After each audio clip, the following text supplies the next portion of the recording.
human trafficking. It's time to open our eyes. Learn what you can do by visiting dhs.gov/blue campaign. The Lounge with Sincerely Sarita. Sincerely Sarita. Right now on Word Radio. We're back in the lounge on WURD Radio, 96.1 FM, 900 AM. And we're jumping right into my conversation with our final guest of the evening, Greg Corbin. He's a poet and educator and creator of the Living Room Experience, as well as the 30-Day Freestyle Challenge and Philly Youth Poetry Movement. Hey, welcome to the lounge. What's going on? Yo, you've been doing it a while.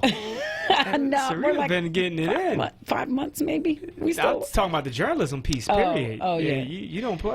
You can't play about this work. This is our community we right need now. That story. Yeah, but all right. So first of all, glad we can have you on.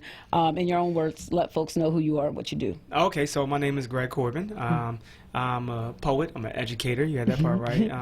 Imagination activist. I teach people how to dream, build things out of existence. Also, I'm a motivational speaker and a hip hop archaeologist. I'm big into hip hop. Like, just a lot of people don't know. I'm like a hip hop historian in my head. Yeah. In my head. And I created something called the Living Room Experience, as well as and also PYPM. And I just build things out of thin air. That's why I call myself an imagination activist. I really manifest things. I think about it, and then I'm like, okay, how can we do that? Yeah. How can we make that thing manifest, and how can we put that solution into reality? Yeah. You know? And it's made quite an impact. Yes, when you do yes. that, right? You're out here impacting lives. Yeah. I do my best to do that.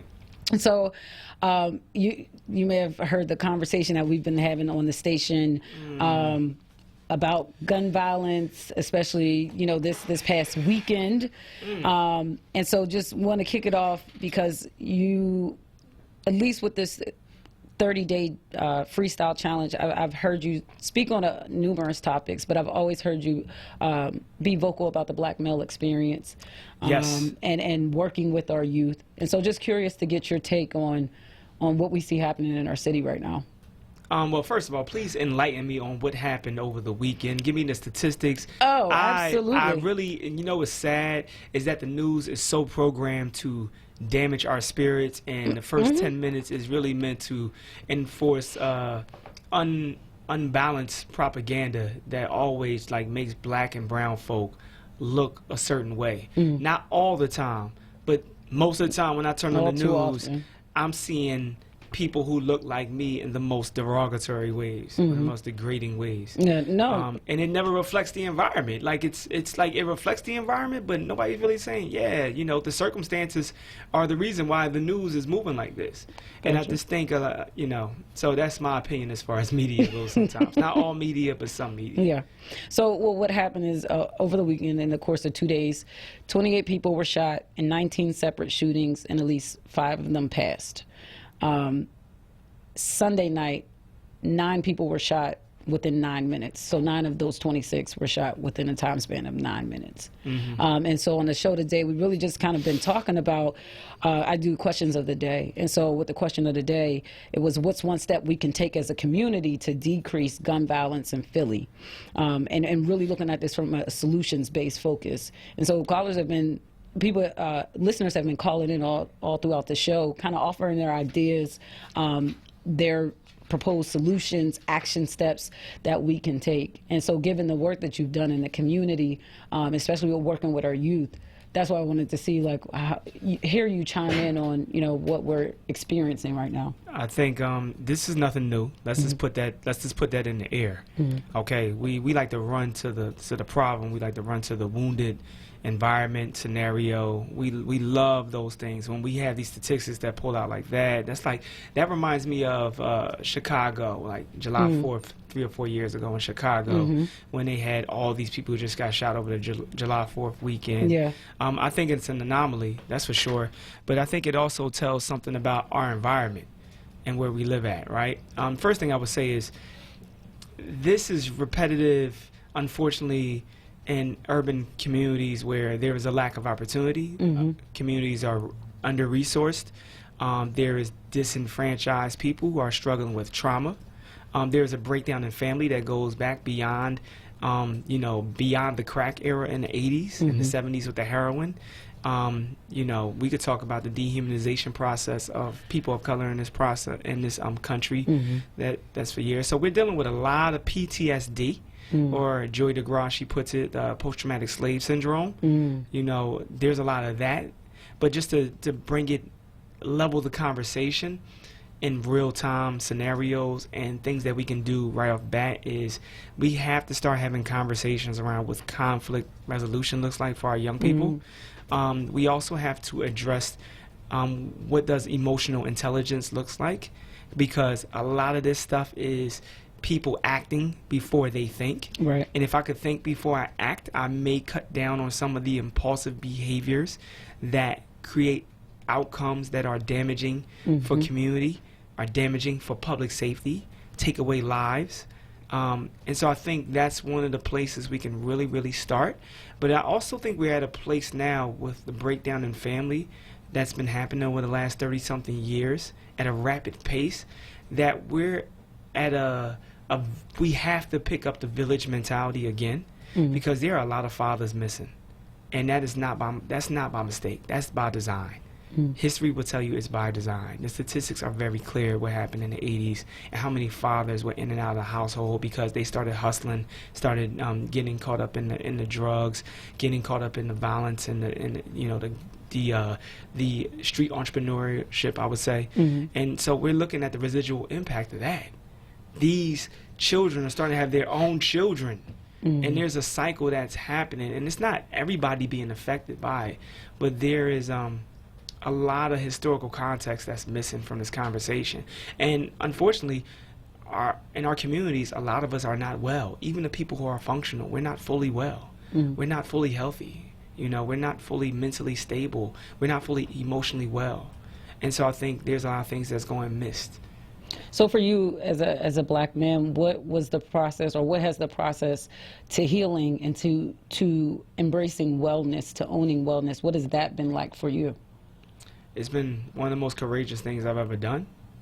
I would say going to therapy has changed my life immensely. And being able to reflect on how I was raised by my parents, how I was raised by my community, the differences that were happening in community. Although the crack epidemic was very real when I was growing up, gun violence was very real, police brutality was very real. Certain things, like I couldn't walk past my corner of my block because it was so violent and so it was unpredictable and unstable because the lack of resources. Those things are things, traumas that I internalized, and that at some point as I got older, I started externalizing as well in my relationships with people, whether it was in personal or professional spaces. You know, I'm not really shy, or I think a huge part of the issue is that we like hiding. We like pointing the finger, and then we don't point the finger at ourselves. And we don't feel as though vulnerability in our testimony can help somebody get through certain things. Yeah. And so for anybody listening, you know, one of my biggest goals is to destigmatize mental health and promote emotional intelligence, to put people in a position to start thinking before they act. And also self-care, right? We're so go in this country. We're not stepping back to reflect and process our days. We're not processing certain events and experiences that we're having in and outside the work arena, right? And how they're affecting us. And how it affects, right? And how, unfortunately, black women have been taught that they're supposed to internalize what's being externalized in the community from their male partners. And I think that's problematic in a lot of different ways. That's unhealthy. But when you have these embedded scenarios, behaviors, and habits that we operate by on a collective mass, it takes a lot of educating. It takes a lot of patience. It takes real love, to be honest, because everybody's not getting this sermon. Everybody's not getting this moment, right? That's why you would have this outburst of gun violence over a weekend where fathers are supposed to be celebrating, you know, right? Like, so I don't know what the energy in the universe is for that to happen. Right. But like I said, I just want people to start like realizing, like, yo, unfortunately, this is not new. Right. Like, this is not new, right? We're going to have another gun protest. We're going to have another turning your gun drive. We're going to have another march about stopping the violence, right? And I've been seeing that since I was young, since the 80s, when KRS-One did a song with a bunch of other rappers like Miss Melody, MC Light, Public Enemy, and the song was it was about stopping the violence. It was called Self-Destruction, and it was talking about internalized self-hatred, and it was talking about what drugs had did to the community. It was talking about fights that started over nonsense in one song. And it was used as a way to promote the need for peace, the need for conflict resolution, and to identify that we were destroying one another because of the environment that we were placed in. And so although we want to put the onus on people, we also have to start looking at the circumstances and the environments that we're growing up in. And a lot of these environments are not healthy, and they may not be the best places to develop a human being. Yeah. The city model itself. So it's 9:38. We got to go to break at 9:41, but I want to try to squeeze this in really quickly. Earlier, a caller had mentioned the influence of music and how we as a community have to be more intentional about the entertainment that we invite into our spaces, be it the home or the community. And that made me think about a video of yours I just watched as part of your 30-day freestyle challenge, where you were talking about how your dad turned the car into a classroom and, you know, would play all these different types of music and talk to you about the lyrics and listen to your perspective on it. And you all just kind of have these really critical thinking sessions and analyzation of music. And so in thinking about particularly our youth and our young people and hip hop, what my thing was, like, we can't just cut it out completely. Like, if that's what's resonating with them, we have to figure out how to use that as a meeting place to then teach them how to think critically. But I wanted to hear your thoughts on that as a hip hop archaeologist. Archaeologist, yeah, I like digging for the gold. You know, so in education, one of the things you learn as a teacher is something called cultural relative pedagogy, which is teaching from the context that the student could understand, that connects them with their real experience, their real lived experience. You can't pull out the temptations on today's youth of 2019 without giving them a background and historical context. Right? Like, you can't just pull that out and make them listen to it. They're going to look at it like it's weird, because the sound and the frequency and the vibration of the music and how it's produced is a completely different sonic wave that hits their eardrum scientifically, right? So in other words, the beat sounds completely different than anything Good Brothers was doing in the 70s, right? And so my father, you know, to bring some more context to what you were talking about, my father really would turn these songs into classrooms for me. Like, we would break down certain things that NWA was talking about. We would break down the New Jack City soundtrack, and at the same time talk about Phil Collins, and talk about John Coltrane, and talk about Nina Simone, and talk about Billy Joel, right? He had a song called We Didn't Start the Fire, and my father used that one day to talk about the conflict between Russia and America in the Cold War. And I'm like, Cold War? You mean it's really cold outside? You know, I'm 8 years old, so I'm trying to figure this out, right? And if you look at the 80s, they had a huge theme in the media, in the movies, and the music was about the Cold War. Rocky IV, they had Russia against the USA. And so the point I'm trying to make is, we can't blame the music, right? When the music is a representation or reflection of the environment that our young people are growing up in. There screams for help, there are expression, there is an outlet. They're trying to find ways to describe the experience of living in environments that don't love them back all the time or love them at all, whether that's inside the household or inside of the community. So I'm saying, don't dismiss mumble rap, because you actually may hear something underneath the tone. Right? There's still creativity in that.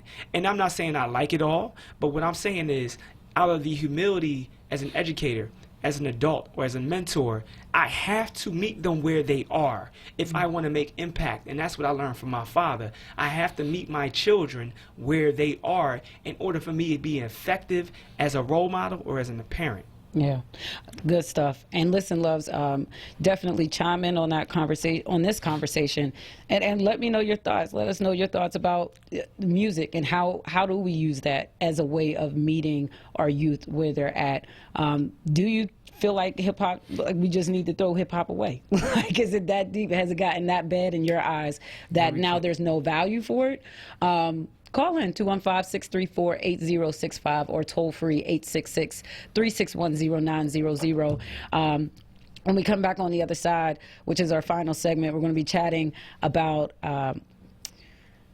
fathers and sons and the work that you're doing through the living room experience to bridge the gap between fathers and sons.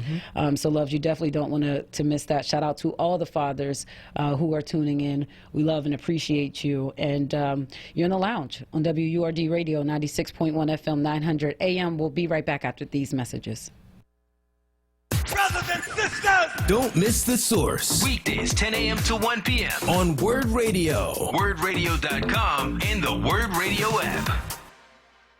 Support independent black media and join the Forward movement now at 215-425-7875. Or visit WordRadio.com. Word Radio and Love Now Media celebrate 11 days of love stories by honoring acts of love that paid it forward. Dr. Walter P. Lomax Jr. was a medical doctor and entrepreneur. His daughter, Sarah Lomax Reese, remembers. So my dad had many expressions of love in terms of his city, the city of Philadelphia, his South Philadelphia community. I think one of his most public expressions of love is WURD. You know, that was really him giving voice to the community that he loved. But I think the most unknown act of love and paying it forward is the fact that in 1994, he purchased the plantation where his family were enslaved. It's an 18th century plantation in King William County, Virginia, and it was his great-great-grandmother had been enslaved. It's called Aspen Grove, and we actually renamed it Jubilee Farm when we bought it, when he bought it, and my mom bought it.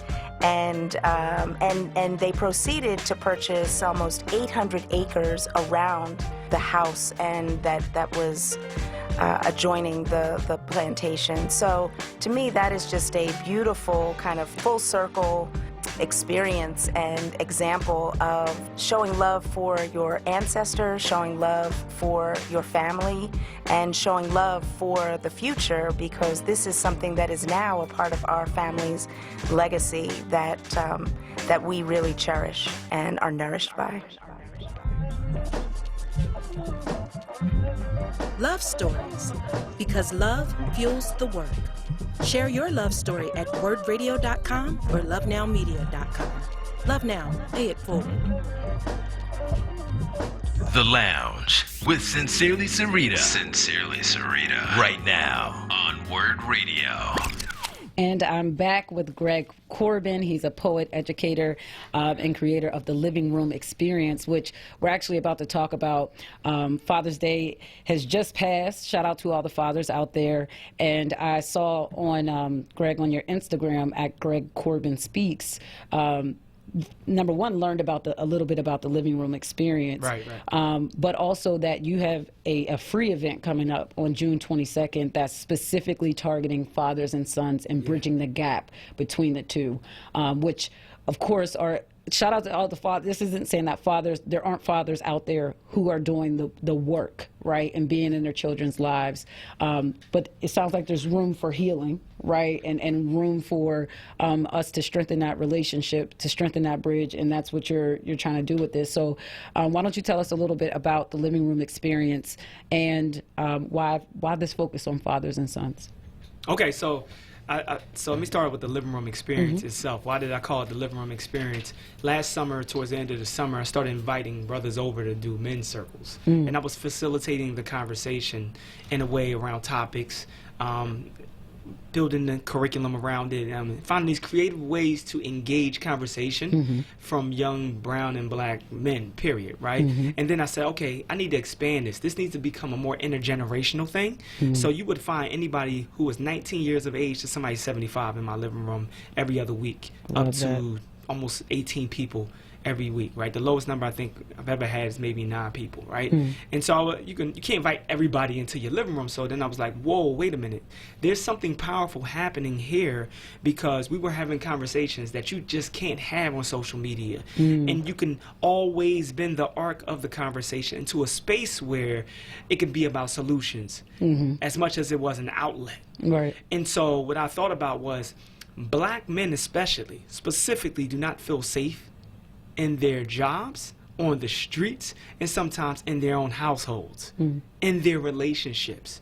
And some of that is because we are not emotionally secure and not emotionally safe, because if you look at us growing up, vulnerability means a weakness in some of our communities.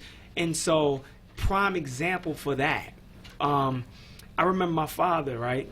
He was somebody hit me in the streets, and I ran in the house and I was crying, and my father was like, why are you crying? Why are you crying? I was like, so-and-so hit me. My dad said, you need to go back out there and you need to hit him back. My father proceeds to push me outside and close the door. I freak out. I'm having a full-out panic attack.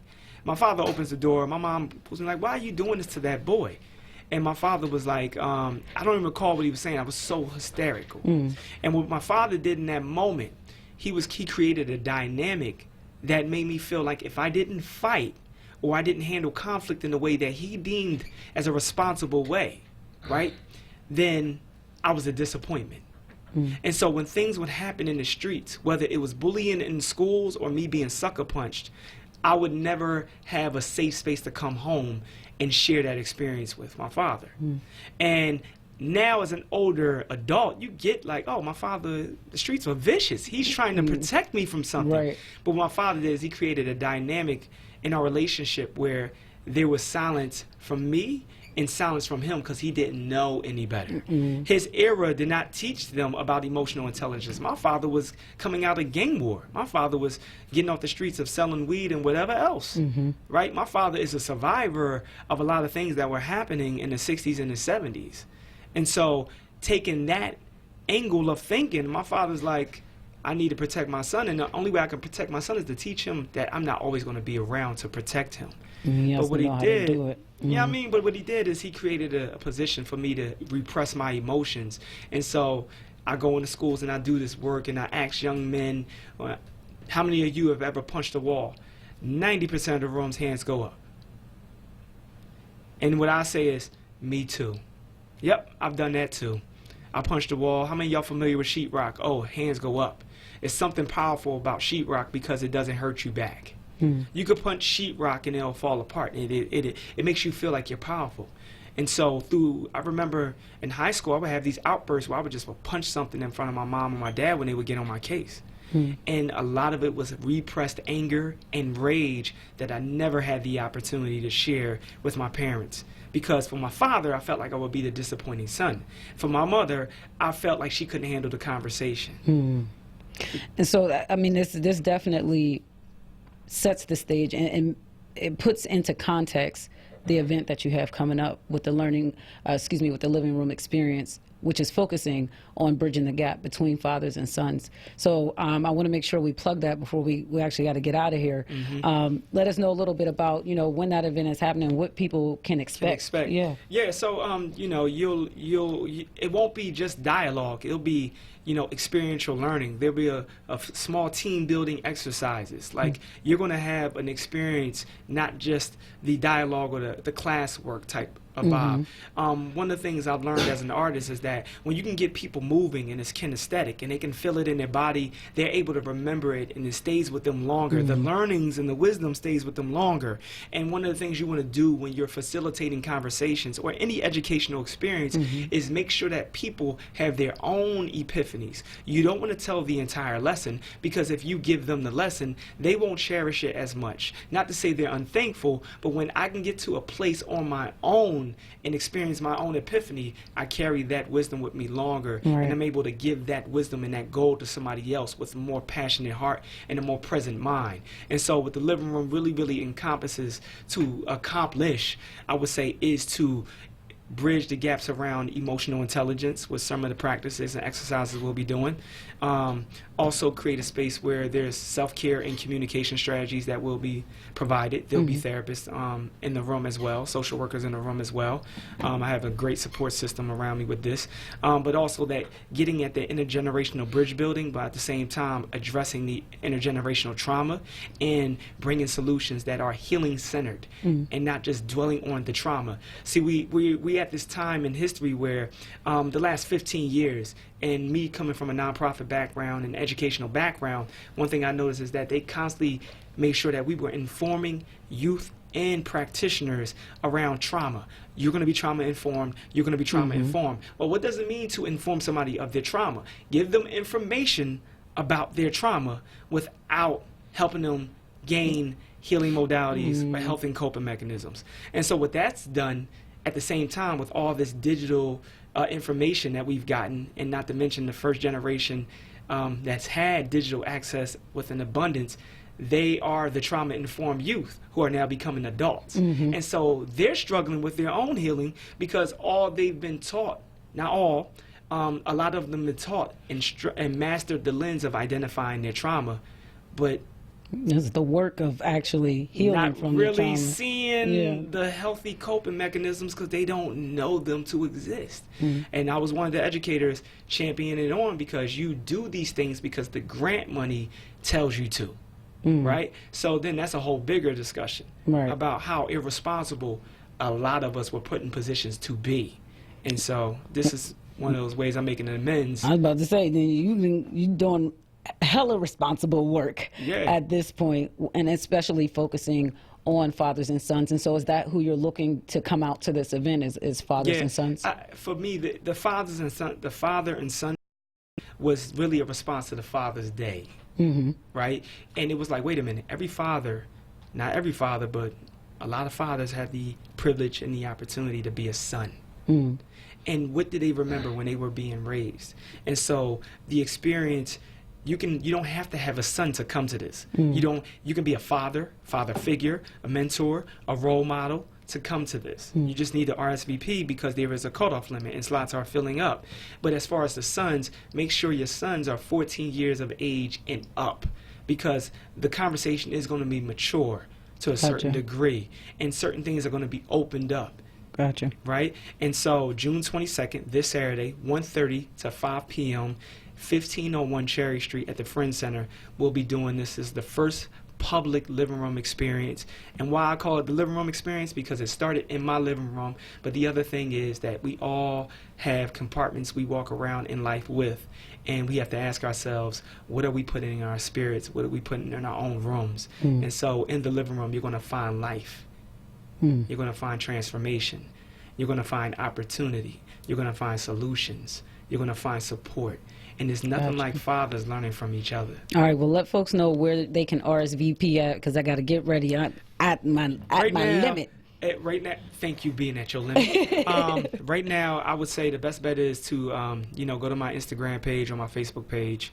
I have a link on my Facebook page in the last post I put up, and then I also have it the link in my Instagram bio page. Okay. And that's at Greg Corbin Speaks. Greg Corbin Speaks, and on Facebook it's just Greg Corbin. Okay, that's Corbin. Thank you so much, Sarita. I appreciate you giving me time. Of course, It's so much on my mind. To everybody who was affected by the gun violence this weekend, my prayers and my love is with you. And I'm just praying that we start to see this for what it is. We have to start putting our hands in the dirt again. We have to start building up community. We have to start speaking to each other again. We can't ignore each other because social media told us we don't exist when we do. Yeah, It takes a village. Let's get that village mentality.